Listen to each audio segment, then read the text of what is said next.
19 dekabr 2025-ci il tarixində Naqtel MMC-nin fəaliyyətinin dayandırılması və abunəçilərin digər mobil operatorlara köçürülməsi uğurla başa çatdırılıb.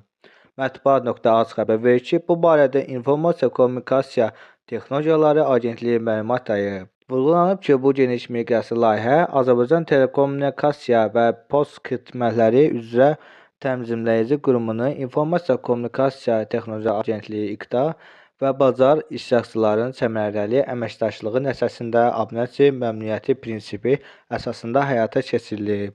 Layihə çərçivəsində İQTA, Naqtel yeni abunəçiləri qəbul edən mobil operatorlar Azercell MMC, Baxcell MMC və Azerfon MMC, həmçinin Azərbaycan Nəqliyyat və Kommunikasiya Holdinqinin Azzon tərkibində fəaliyyət göstərən Azintelekom MMC vahid əməliyyat komandası kimi fəaliyyət göstərərək texniki sistemlərin uyğunlaşdırılması və şəbəkəarası inteqrasiyanın təmin edilməsi üçün zəruri tədbirlər həyata keçiriblər.